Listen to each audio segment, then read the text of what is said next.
अगर भारत के कोई भी खिलाड़ी चाहे ओलंपिक में हो, कॉमनवेल्थ में हो, लद्दाख में ट्रेनिंग लेके वहां दौड़ेंगे तो आप अनुमान लगाइए यहाँ के ट्रेनिंग 30% ऑक्सीजन कम में होगा और जब दौड़ेंगे तो 30% रेस आगे निकल के जाएंगे हमारे भारत के। ये सब तरफ चाइना, दूसरी तरफ पाकिस्तान, दोनों हमारे कितने अच्छे दोस्त हैं ये सब जानते हैं। लद्दाख में केवल यूनिवर्सिटी ऑफ लद्दाख ही नहीं बल्कि सेंट्रल यूनिवर्सिटी भी बनेंगे यहाँ पे।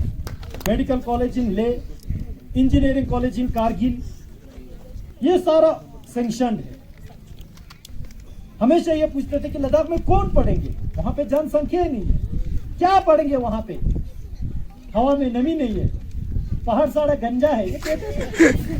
अभी मैं सुधांशु जी को बता रहे थे अब ज्यादा हाथ ऊपर नहीं करना, आसमान हाथ में आ जाएगा आपका। जियोग्राफी स्टडी लद्दाख से बेहतर कहां हो सकता है? Cultural study, philosophical study, Buddhism study, tourism study, कुछ भी आप हाथ में उठाइए, ग्लेशियर स्टडी।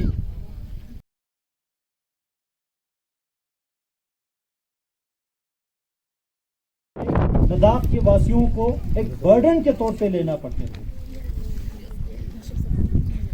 केवल इकोनॉमिकल बर्डन ही नहीं, जो बच्चे यहाँ से सिटीज में पढ़ने के लिए लद्दाख के लोग भेजते थे, आपके अहमदाबाद भेजते हैं, सूरत भेजते हैं, उसी तरह भारत के अलग अलग स्टेट्स में, केरल में हो, बेंगलोर में हो, चंडीगढ़ में हो, जम्मू, हर सिटीज में, उससे केवल एक इकोनॉमिक बर्डन ही नहीं बल्कि एक साइकोलॉजिकल प्रेशर भी, और साथ ही साथ अपने कल्चरल आइडेंटिटी, लद्दाख के जो अस्तित्व है जिसके लिए लद्दाख वासी हमेशा गर्व महसूस करते हैं, उससे भी दूर रहकर। और ये सारा पीड़ा को समझते हुए माननीय प्रधानमंत्री मोदी जी ने यह निर्णय लिया, लद्दाख में केवल यूनिवर्सिटी ऑफ लद्दाख ही नहीं बल्कि सेंट्रल यूनिवर्सिटी भी बनेंगे यहाँ पे,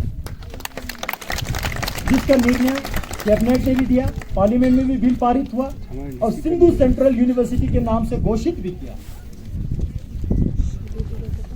3 साल कोविड के चलते ये सारा एस्टेब्लिश होने में देरी हुआ, लेकिन अभी कोविड जैसे ही खत्म होते ही ये सारा एक्टिविटीज यहाँ पे फिर से बढ़ना शुरू हुआ। आज मैं समझता हूँ माननीय मोदी जी की लीडरशिप में, मैं बाकी चीजों को नहीं गिन रहा हूँ, यहाँ पे केवल शिक्षा क्षेत्र में university of Ladakh, Sindhu central university, medical college in ले, इंजीनियरिंग कॉलेज इन कारगिल, ये सारा सैंक्शनड है।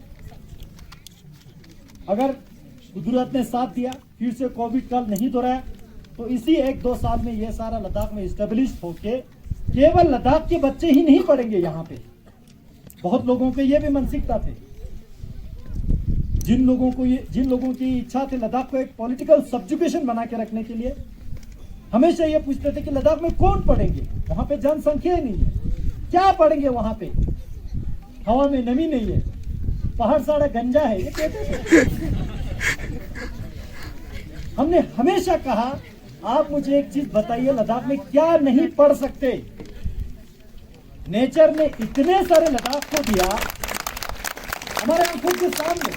अभी मैं सुधांशु जी को बता रहे थे अब ज्यादा हाथ ऊपर नहीं करना, आसमान हाथ में आ जाएगा आपका। तो ये मेरे कहने के तात्पर्य ये थे, लद्दाख से बढ़िया स्पेस रिसर्च कहां हो सकता है दुनिया में? इन्वायरमेंट स्टडी लद्दाख से अच्छा कहां हो सकता है? जियोलॉजी के इतना रिसोर्सफुल लद्दाख में है, जियोग्राफी स्टडी लद्दाख से बेहतर कहां हो सकता है? Cultural study, philosophical study, Buddhism study, tourism study, कुछ भी आप हाथ में उठाइए, ग्लेशियर स्टडी, इतने सारे नेचर ने हमें दिया है।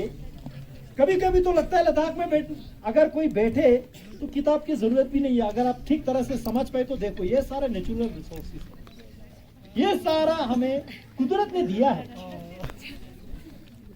अब इस नेचुरल रिसोर्सेस को पहचानना ये केवल लद्दाख वासियों का ही नहीं बल्कि देश के हर सिटीजन के, हर व्यक्ति के, हर लोगों की जिम्मेवारी बनता है। केवल यहां तक सीमित नहीं, strategically one of the most important located area जो है वो लद्दाख है। एक तरफ चाइना, दूसरी तरफ पाकिस्तान, दोनों हमारे कितने अच्छे दोस्त हैं ये सब जानते हैं।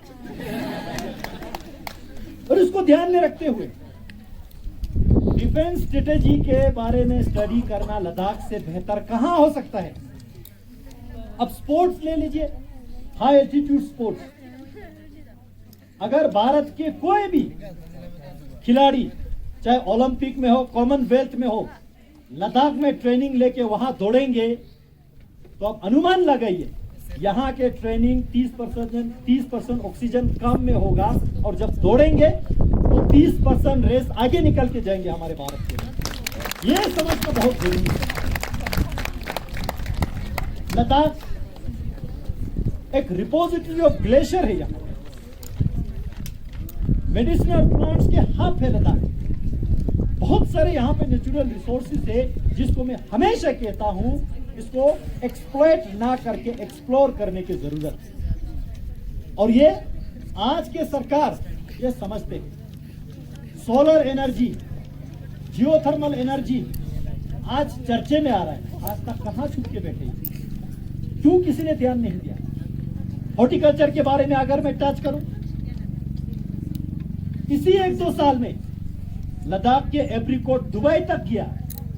लद्दाख के एप्पल ने भारत के हर स्टेट के कोने कोने तक दौरा किया और इतने अच्छे रिव्यू आए। केवल लद्दाख एक शांति इलाका नहीं है।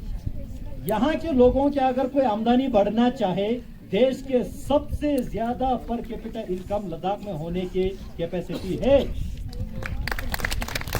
यहाँ की चीजों की जो जरूरत है, टेक्नोलॉजी की मदद की, साइंस की मदद की जरूरत है, लोकल विजडम को नर्चर करने की आवश्यकता है।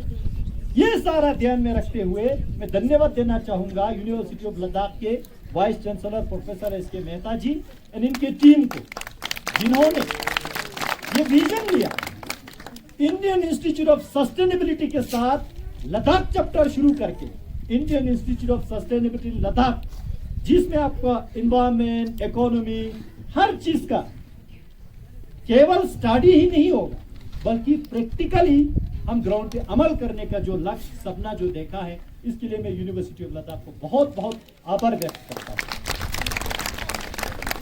हम देश के युवा पीढ़ियों हमेशा ये सुनते हैं कि Indian institute of management, Indian institute of technology, उससे हम सोचते हैं यार काश हमें भी उन इंस्टीट्यूट में बैठने का समय मिलता या वक्त मिलता, ये किस्मत होता। लेकिन गुजरात यूनिवर्सिटी को मैं धन्यवाद देना चाहूंगा जिन्होंने देश को एक सपना दिया है प्रधानमंत्री नरेंद्र मोदी जी की लीडरशिप में, इंडियन इंस्टीट्यूट ऑफ सस्टेनेबिलिटी।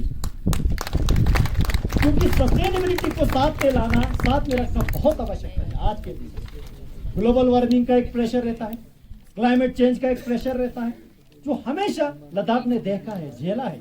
हर दूसरे तीसरे साल लद्दाख के कहीं ना कहीं कोने में कहीं क्लाउड ब्रास्ट हो जाता है, कहीं ग्लेशियर लेक आउट ब्रास्ट हो जाते हैं, कहीं बर्फ टाइम पे नहीं होते, बारिश जो है अनटाइमली होते हैं, जिसके वजह से यहाँ के केवल इकोनॉमी को ही नुकसान नहीं बल्कि फ्रजाइल इकोसिस्टम को बर्बादी हो। ये क्यों होते हैं, किसके कारण से हो रहा है, ये सारा कारण जानने के लिए, उस कारण को रोकने के लिए सस्टेनेबिलिटी बहुत जरूरी है, जो कि गुजरात यूनिवर्सिटी ने इसको अमल में लाना शुरू किया और लद्दाख में आज सेंटर ऑफ गुजरात लद्दाख में खोला और जिसको मुझे आने का सौभाग्य प्राप्त हुआ। मैं इसके लिए भी धन्यवाद दे रहा हूं आप सबको। और मुझे यह भी सौभाग्य हुआ, मैं बताना चाहता हूं, कुछ महीने पहले मुझे गुजरात जाके गुजरात यूनिवर्सिटी में लद्दाख सेंटर का इनोग्रेट करने का मौका मिला और बहुत सारे लोगों ने अच्छे अच्छे फीडबैक दिए। हमारे लद्दाख के वासियों ने यहां तक कहा कि अब गुजरात में भी लद्दाख देखने को मिलेगा और आज लद्दाख में गुजरात देखने को मिलेगा। यही है एक यूनिटी इन डाइवर्सिटी, इस देश के खूबसूरत, इस देश के पहचान। और मैं ये कहना चाहता हूं, इस देश में जितने भी लोग रहते हैं, हम सब एक देश के नागरिक है और हम सब में जो एकता के, यूनिटी के और ऑनेस्ट के जो फीलिंग्स है, ये हमेशा आगे लेके जाएंगे। और लद्दाख को गुजरात यूनिवर्सिटी से बहुत सारी अपेक्षा है, बहुत अच्छा लगता है, अभी मुझे यहाँ सुनने को मिला पर हमारे लगभग 60 स्टूडेंट्स गुजरात यूनिवर्सिटी में किया। एक्सपोजर मिलेगा, देखने को मिलेगा, सीखने को मिलेगा, उससे ज़िंदगी में आगे बढ़ने को मिलेगा। और ये भी एक देश को बताते हुए मैं अपने आप को गर्व महसूस करता हूँ, अगर कोई स्टूडेंट किसी भी सब्जेक्ट में जो हमने गुजरात में लॉन्च किया था, थ्योरेटिकल पार्ट जो है गर्मी के मौसम में जब यहाँ सर्दी होते हैं तो गुजरात में पढ़ेंगे, और जब यहाँ पूरे वातावरण में हमने एसी फ्री कर रखे हैं गुजरात वाले यहाँ आके पढ़ेंगे। तो इससे बढ़िया क्या चीज हो सकती है। इसलिए मैं आप सबको समय निकाल के लद्दाख आने के लिए बहुत बहुत आभार व्यक्त करता हूँ, और मुझे उम्मीद है कि आपको लद्दाख अच्छा लगेंगे। और यहाँ से वापस जाने के बाद लद्दाख का एम्बेसडर, लद्दाख के मैसेंजर बन के पूरे दुनिया में ये मैसेज अब लेके जाएंगे। लद्दाख में जो कम्युनिटी है, जो को एग्जिस्टेंस है, जो सेंस ऑफ यूनिटी है, जो भारतीयता हर एक नगरी में झलकते हैं, ये पूरे देश में आपको बताने की कृपा करेंगे। मैं इन्हीं शब्दों के साथ दोनों गुजरात यूनिवर्सिटी और लद्दाख यूनिवर्सिटी को पूरे लद्दाख वासियों की ओर से आभार व्यक्त करता हूं, और मैं आप सबको बहुत बहुत धन्यवाद देता हूं। जय हिंद, जय भारत।